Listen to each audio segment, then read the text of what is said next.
नमस्कार दोस्तों, मैं राम साथ वर्मा, ज्ञान दैनिक क्लासेज ऑनलाइन।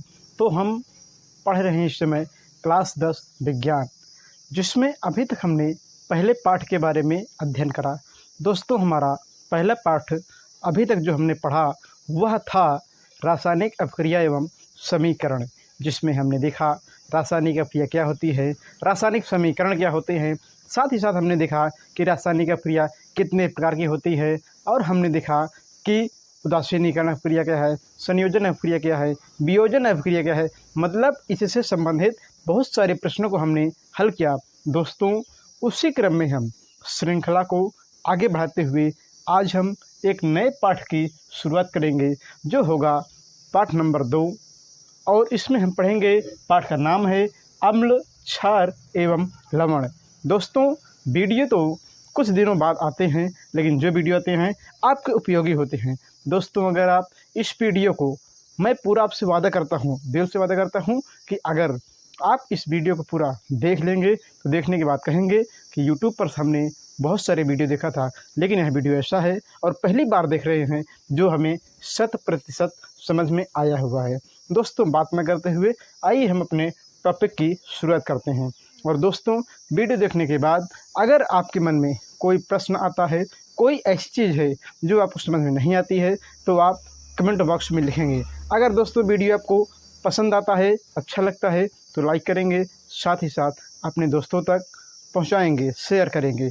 और अंत में अगर आप कुछ देना चाहते हैं दक्षिणा के रूप में, तो आप चैनल को सब्सक्राइब कर देंगे और जितना हो सके उतना सब्सक्राइबर को बढ़ाएंगे। तो दोस्तों, अगर हम वीडियो बनाते हैं तो केवल आप देखोगे, और आपके माध्यम से अगर 10 फ्रेंड को, 10 दोस्तों को हमारे वीडियो के द्वारा फ़ायदा होता है, तो वो श्रेय आपको जाता है। दोस्तों, आइए हम शुरुआत करते हैं इस पाठ की, जो हमें पढ़ना है अम्ल, क्षार एवं लवण। तो दोस्तों, हम पहले बात करेंगे अम्ल क्या होते हैं। क्या कहेंगे हम? अम्ल क्या होते हैं, इसकी हम बात करेंगे। तो आइए देखते हैं दोस्तों, अम्ल क्या होता है। आप कहोगे अम्ल वे पदार्थ होते हैं, अम्ल वे पदार्थ होते हैं जिनको जल में घोलने पर H+ आयन मिलता है। देखिए दोस्तों, अम्ल वे पदार्थ होते हैं, पदार्थ होते हैं, अम्ल वे पदार्थ होते हैं जिनको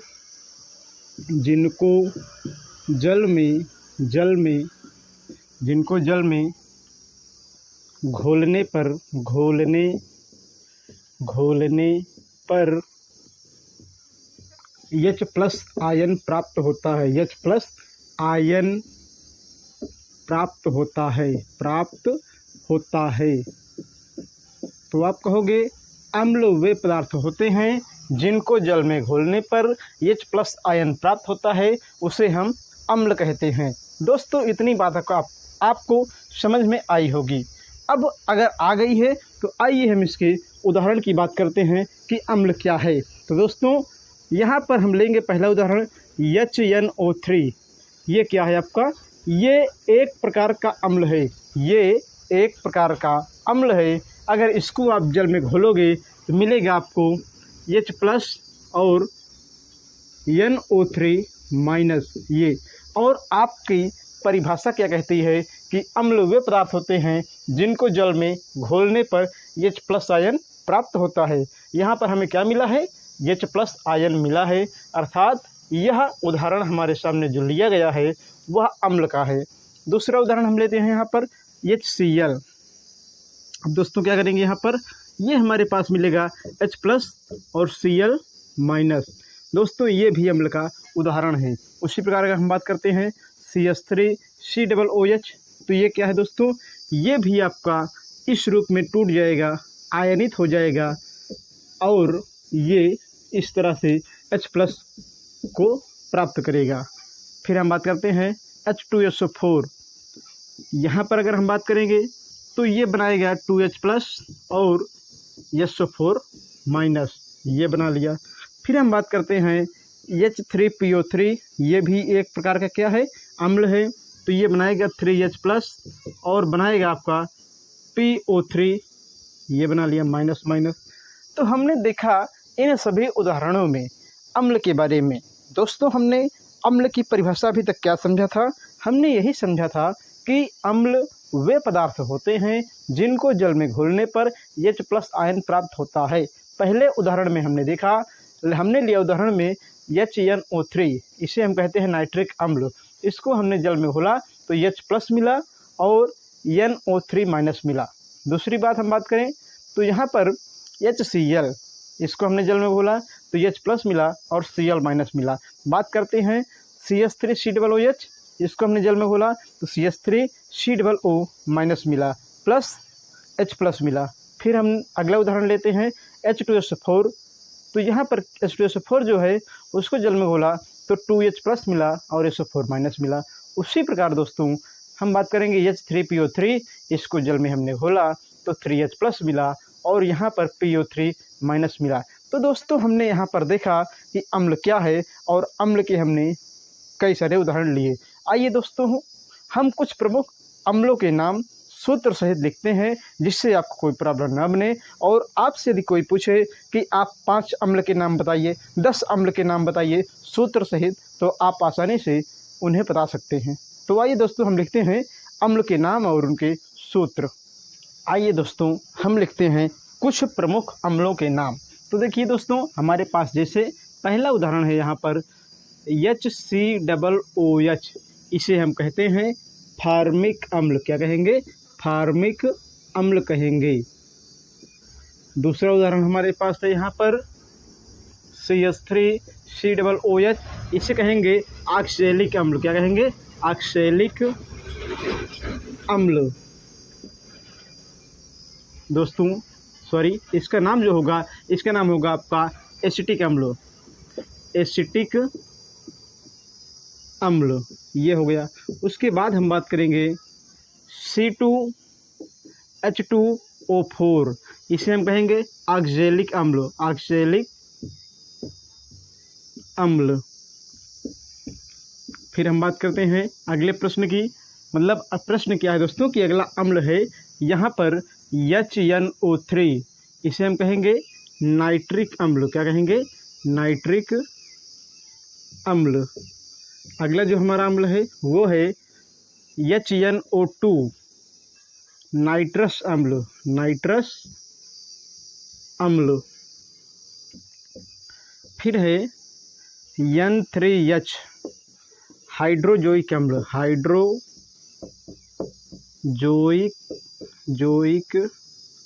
अम्ल। फिर अगला हमारे पास आता है H2SO4, कहेंगे इसे हम सल्फ्यूरिक अम्ल। फिर अगला जो हमारे पास उदाहरण है वो है, यहाँ पे लाइनिंग कर लेंगे दोस्तों, ये हमने देखा सल्फ्यूरिक अम्ल। उसके बाद है आपका H3PO4, H2CO3 और यहाँ पर इसका नाम होगा फास्फोरिक अम्ल। फास्फोरिक अम्ल। उसके बाद हम बात करेंगे जो अगला अम्ल है हमारे पास कार्बोनिक अम्ल। क्या है? कार्बोनिक अम्ल।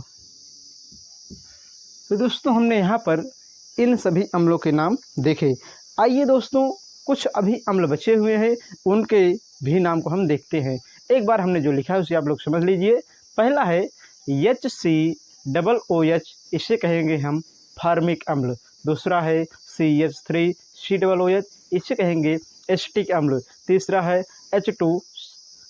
C2H2O4, ऑक्सैलिक अम्ल। फिर है आपका HNO3, नाइट्रिक अम्ल। HNO2, नाइट्रस अम्ल। N3H, हाइड्रोजोइक अम्ल। फिर है आपका H2SO4, सल्फ्यूरिक अम्ल। H3PO4, फास्फोरिक अम्ल। फिर है दोस्तों आपका H2CO3, कार्बोनिक अम्ल। तो दोस्तों हमने प्रमुख अम्लों के नाम को देखा सूत्र सहित।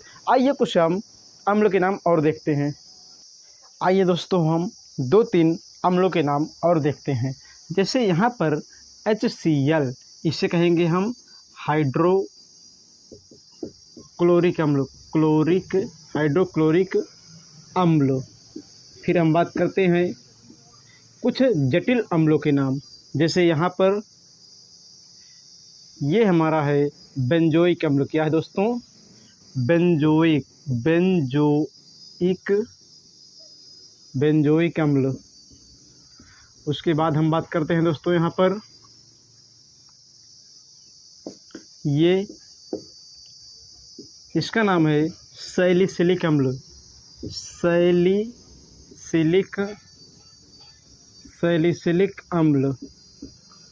उसके बाद दोस्तों हम बात करते हैं अगला जो हमारे पास है OH, NO2,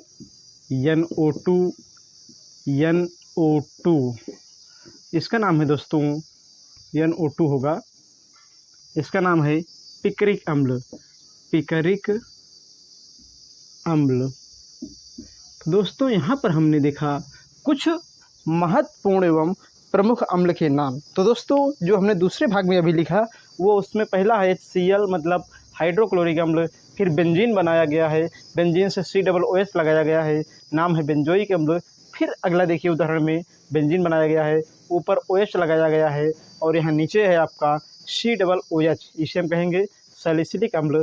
फिर दोस्तों यहाँ पे है अगले उदाहरण में बेंजीन बनाया गया है और 3 बार NO2 लगाया गया है। दोस्तों इसे हम कहते हैं, इसका नाम जो होगा पिकरिक अम्ल होगा। तो दोस्तों हमने यहाँ पर इस बात को समझा। आइए हम बात करते हैं अब क्षार के बारे में कि क्षार क्या होते हैं।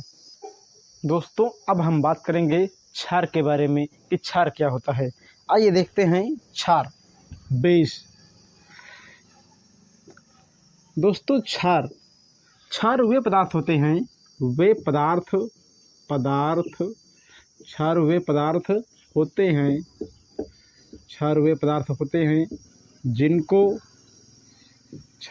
पदार्थ होते हैं जिनको पानी में घोलने पर, क्षार वे पदार्थ होते हैं जिनको पानी में घोलने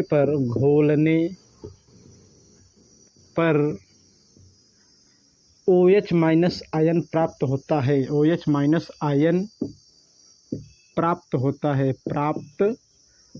है। तो आप कहोगे दोस्तों क्षार वे पदार्थ होते हैं जिनको जल में घोलने पर OH माइनस आयन प्राप्त होता है, वो क्या कहलाते हैं? क्षार कहलाते हैं। दोस्तों आइए हम इसके उदाहरण को समझते हैं कि क्षार क्या है, इसके उदाहरण क्या क्या हैं। तो देखिए पहला है दोस्तों इसमें KOH, ये क्या है? क्षार है। कैसे? जब इसे आप जल में घोलोगे तो मिलेगा K+ और OH माइनस आयन। और आपसे हमने कहा कि क्षार वे पदार्थ होते हैं जिनको जल में घोलने पर OH माइनस प्राप्त हो, और यहाँ पर हमें क्या मिला? OH माइनस, अतः KOH यहाँ पर क्षार है।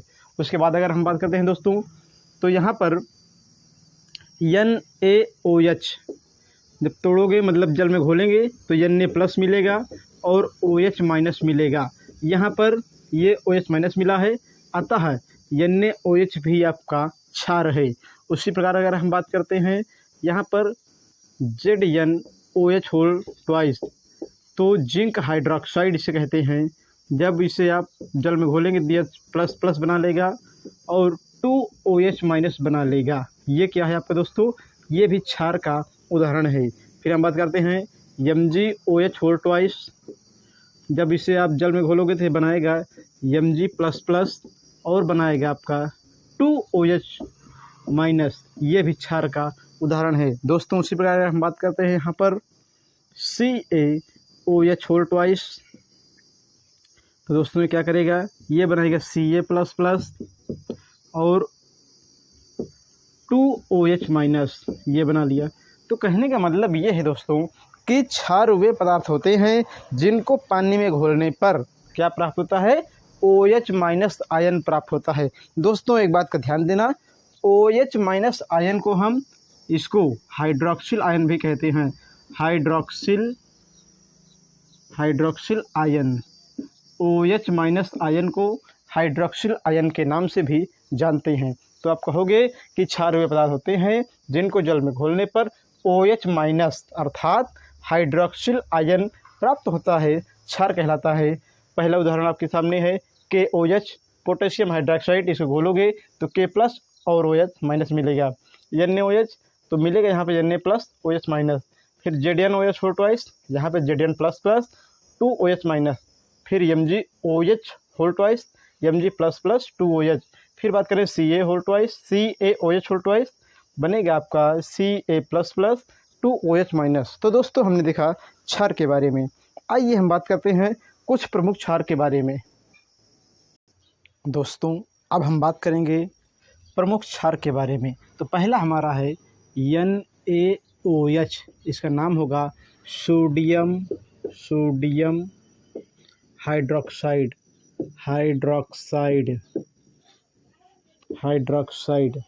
उसके बाद दूसरा जो हमारा होगा वो है KOH, पोटेशियम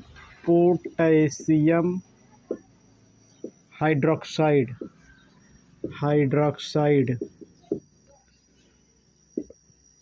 फिर अगला हमारा होगा LiOH, इसे हम कहेंगे लिथियम हाइड्रॉक्साइड।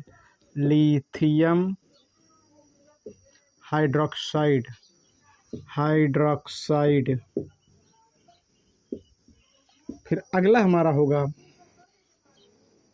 यहाँ पर दोस्तों जो हमारा होगा वो होगा MgOH whole twice, magnesium hydroxide.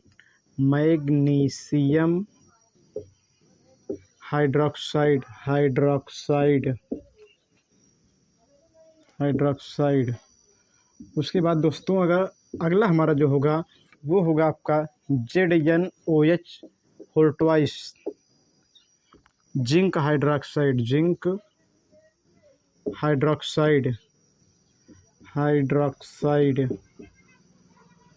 दोस्तों इसी प्रकार हमारा अगला होगा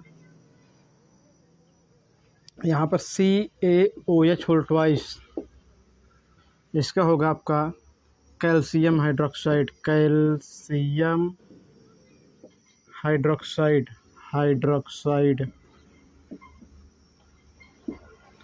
उसी प्रकार हमारा होगा AgOH silver hydroxide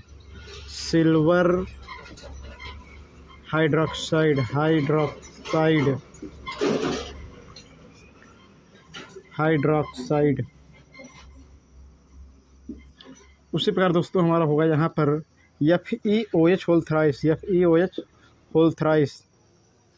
ferric hydroxide.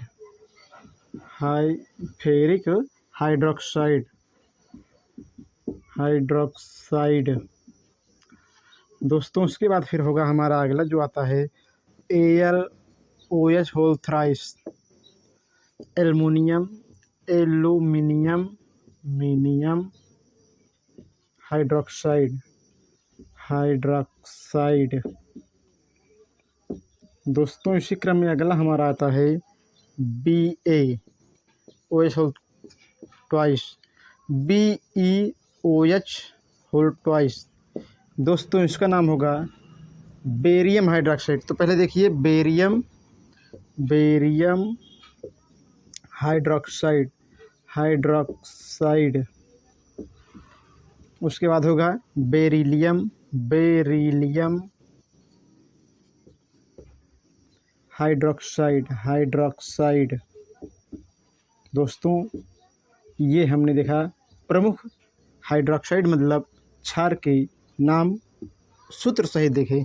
दोस्तों हमें पता है कुछ चीज़ें आपको स्लाइड में नहीं दिखाई दे रही होंगी, अभी आपको दिखाई देंगी। दोस्तों पहले जितना दिखाई दे रहा है उसे आप समझिए। पहला हमारा है NaOH सोडियम हाइड्रॉक्साइड, दूसरा है KOH पोटेशियम हाइड्रॉक्साइड, अगला हमारा है LiOH लिथियम हाइड्रॉक्साइड, फिर है MgOH whole twice magnesium hydroxide, अगला है ZnOH whole twice zinc hydroxide, फिर है CaOH whole twice calcium hydroxide. दोस्तों इसी क्रम में AgOH नाम है इसका कि सिल्वर हाइड्रॉक्साइड। उसी प्रकार दोस्तों है FeOH होल थ्राइस, इसका है फेरिक हाइड्रॉक्साइड। उसके बाद है दोस्तों AlOH whole thrice aluminium hydroxide, BaOH whole twice, इसका है दोस्तों बेरियम हाइड्रॉक्साइड, फिर BeOH होल ट्वाइस, इसका है दोस्तों बेरिलियम हाइड्रॉक्साइड। तो दोस्तों हमने यहाँ पर देखा लगभग 10 या 12 महत्वपूर्ण जो आपके हैं हाइड्रॉक्साइड अर्थात क्षार के बारे में। दोस्तों अब यहाँ पर हम बात करेंगे कौन प्रबल अम्ल है, कौन प्रबल क्षार है, इसके बारे में बात करेंगे, कौन दुर्बल अम्ल है, दुर्बल क्षार कौन है। साथ ही साथ हम दोस्तों बात करेंगे कि H2SO4 को अम्लराज कहते हैं, इसका क्या कारण है। दोस्तों अब हम बात करेंगे प्रबल अम्ल क्या है। प्रबल अम्ल क्या है, अम्ल क्या है। दोस्तों अगर आपसे कोई कहे कि इनमें से कौन प्रबल अम्ल है, तो दोस्तों होते बहुत सारे हैं। हम पहले की बात करेंगे यहाँ पर H2SO4। तो ये क्या है दोस्तों, ये प्रबल अम्ल है। फिर से ध्यान दीजिएगा दोस्तों, अगर आपसे कोई कहे प्रबल अम्ल क्या होता है, तो आप कहोगे प्रबल अम्ल तो बहुत सारे होते हैं, लेकिन यहाँ पे पहला जो उदाहरण है आपका H2SO4 सल्फ्यूरिक अम्ल। दोस्तों इसे हम अम्लराज भी कहते हैं, अम्लराज भी कहते हैं। कई बार पूछा जाने वाला महत्वपूर्ण प्रश्न है कि अम्लराज क्या है। तो दोस्तों जो प्रबल अम्ल है आपका H2SO4, इसे हम अम्लराज के नाम से जानते हैं।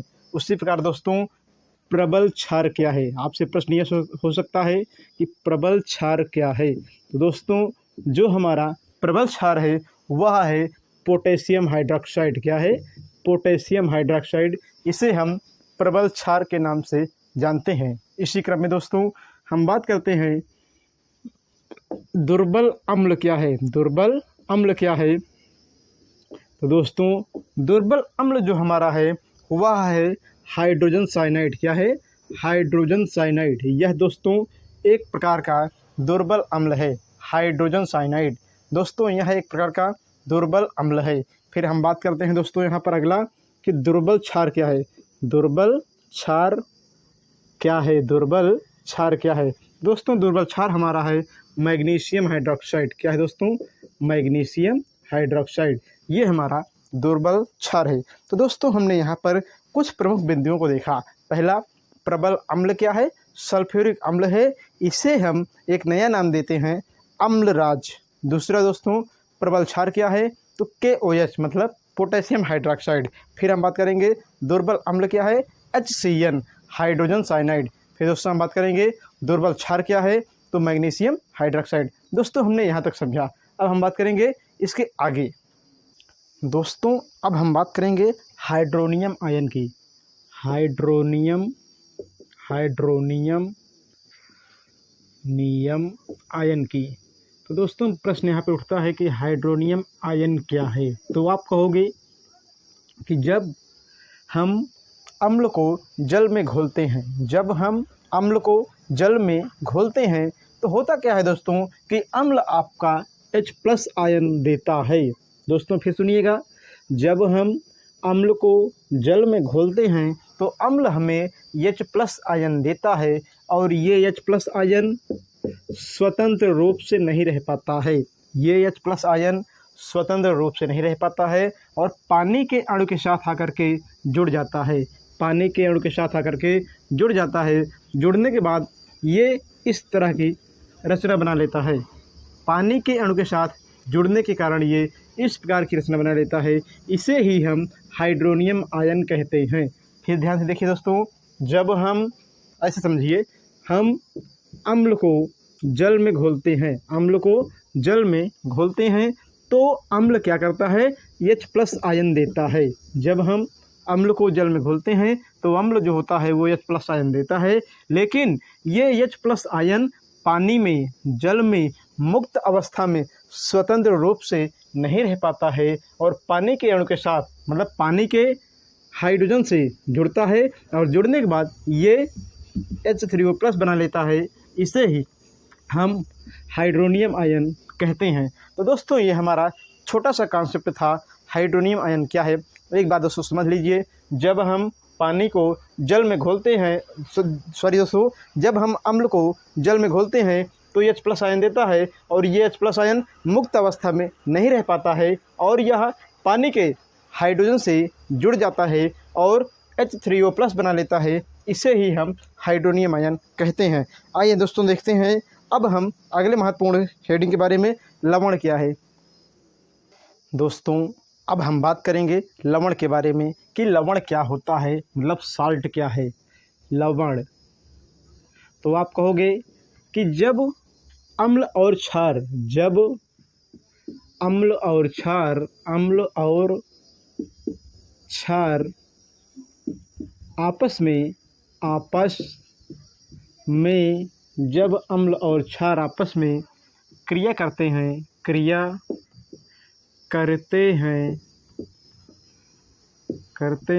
तो तो लवण बनता है।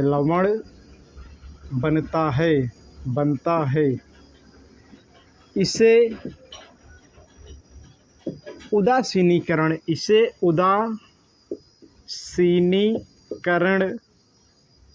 अभिक्रिया के नाम से भी जानते हैं। तो दोस्तों ध्यान देना, जब हम अम्ल और क्षार को आपस में क्रिया कराते हैं तो लवण बनता है। इसे उदासीनीकरण अभिक्रिया के नाम से जानते हैं। तो दोस्तों हमने इस बात को समझा। इस तरह आपको कुछ भी नहीं समझ में आया होगा, आइए हम उदाहरण की बात करते हैं और उदाहरण के माध्यम से हम इसे अच्छी तरह से समझते हैं। तो दोस्तों यहाँ पर उदाहरण हमारे सामने है। पहला क्या दोस्तों लिखा गया है, जब अम्ल क्या है दोस्तों, HCl, जब अम्ल को क्षार से क्रिया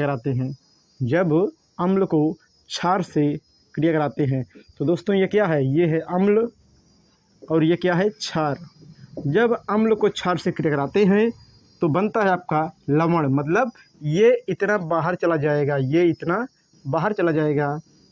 तो बनेगा क्या, Na और Cl, मतलब लवण बनेगा। साथ ही साथ बाहर क्या जाएगा दोस्तों, बाहर यहाँ पर जाएगा आपका HOH, मतलब जल। तो दोस्तों कहोगे आप कि जब हम अम्ल को क्षार से क्रिया कराते हैं तो लवण बनता है और जल बाहर जाता है, इसे ही हम उदासीनीकरण अभिक्रिया कहते हैं। आइए दोस्तों इसके हम कुछ प्रमुख उदाहरणों को इस प्रकार से समझते हैं। दोस्तों उदासीनीकरण अभिक्रिया का दूसरा उदाहरण इस प्रकार से है। ये दोस्तों है अम्ल और ये क्या है आपका, क्षार। ये है दोस्तों क्षार।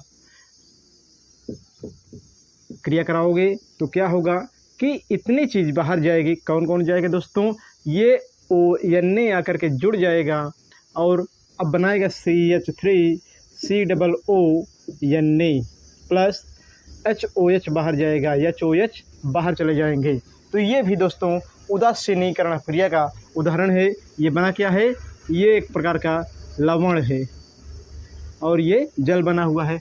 दोस्तों उसी प्रकार अगर हम बात करते हैं यहाँ पर, तो अगला जो हमारे पास उदाहरण है वहाँ पे पहले हम लेंगे जो होता है अम्ल। तो अम्ल क्या है, HNO3 है और क्रिया कराएंगे हम क्षार, मतलब KOH से। तो दोस्तों यहाँ से क्या होगा, यहाँ से OH निकलेगा और यहाँ से H निकलेगा, ये दोनों आपस में मिल जाएंगे और मिलने के बाद क्या होगा, बनेगा आपका KNO3। K यहाँ है दोस्तों, NO3 यहाँ है, तो KNO3 बना लेगा और साथ ही साथ जल बाहर चला जाएगा। तो दोस्तों हमने इस बात को यहाँ पर समझा कि जब नाइट्रिक अम्ल को पोटेशियम हाइड्रोक्साइड के साथ क्रिया कराते हैं तो क्या बनता है, तो बनता है पोटेशियम नाइट्रेट और जल बाहर चला जाता है। दोस्तों उसी क्रम में हम बात करते हैं यहाँ पर 2KOH प्लस H2SO4 H2SO4। अब दोस्तों होगा क्या, यहाँ पर देखिए, यहाँ पर पोटेशियम 2 बार है इसलिए हम लिख देंगे इसे K2। ये मतलब पोटेशियम 2 बार है तो K2 कर दिया और ये SO4 इतना निकल जाएगा, ये SO4 हो गया। प्लस क्या बचा है दोस्तों, 2H बचा और यहाँ पर क्या बचा है, 2H बचा है, साथ ही साथ यहाँ पर OH बचा हुआ है। दोस्तों यही हमारे पास बचा हुआ है, तो हम यहाँ पर लिख देंगे 2H2O, क्योंकि 2 बार यहाँ पर ऑक्सीजन भी है तो लिख देंगे 2H2O। दोस्तों हमने इसको भी लिख दिया। अगला उदाहरण हमारे सामने है जो दोस्तों, आइए उसको हम देखते हैं। NaOH plus H2SO4 H2SO4। अब दोस्तों यहाँ पर बात ध्यान देना होगा आपको कि NaOH, अब यहाँ पर करेंगे क्या, पहले तो Na यहाँ पे एक बार है तो Na एक बार हम ऐसे यहाँ पे लिख लेंगे। अब H है यहाँ पे तो H को भी निकाल लेंगे यहाँ से हम, फिर SO4 है, ये लवण हो गया। और अब बचा क्या है दोस्तों, 2 H बचे हैं, एक O बचा है, तो इसे हम कहेंगे जल बचा है। ये भी हमारा कंप्लीट हो गया दोस्तों। उसी प्रकार लास्ट वाला हम देख लेते हैं, जो हमारे काम का है बहुत और जो हमारे समझने लायक है, देखिए उसको हम समझते हैं। तो यहाँ पर अगर हम बात करते हैं लास्ट वाले की, तो लास्ट वाले में हम लिख देंगे यहाँ पर जो अगला उदाहरण है, लास्ट उदाहरण है दोस्तों, वो है आपका HCOOH प्लस, यहाँ पे है नाइट्रिक अम्ल दोस्तों, लेकिन आप उसको इस तरह भी लिख सकते हैं जैसे कि आपके सामने दिया गया है दोस्तों। इसको अगर हम लिखेंगे तो यहाँ पर ये हो जाएगा अमोनियम हाइड्रोक्साइड, ये हो गया। अब दोस्तों करेंगे क्या हम कि इतना लिख लेंगे, एक H को यहाँ से बाहर निकाल देंगे और ये जल को बना लेगा। अब लिखेंगे दोस्तों हम HCOONH4, उसके बाद यहाँ पे कर देंगे HOH। दोस्तों ये पॉइंट आपको समझ में नहीं आया होगा, एक बार फिर से देखिए। ये है फार्मिक अम्ल और ये है अमोनियम हाइड्रोक्साइड, हमने आपस में क्रिया कराया तो ये क्या बन गया, अमोनियम फार्मेट बन गया और जल बाहर चला गया। तो दोस्तों हमने यहाँ पर देखा उदासीनीकरण, यहाँ पर हमने देखा उदासीनीकरण क्रिया के विभिन्न महत्वपूर्ण उदाहरण। दोस्तों याद कर लेना, बहुत काम के हैं। आज के वीडियो यहीं तक दोस्तों, अगले भाग में हम इसके आगे बढ़ेंगे और अच्छी से अच्छी बात को पढ़ेंगे।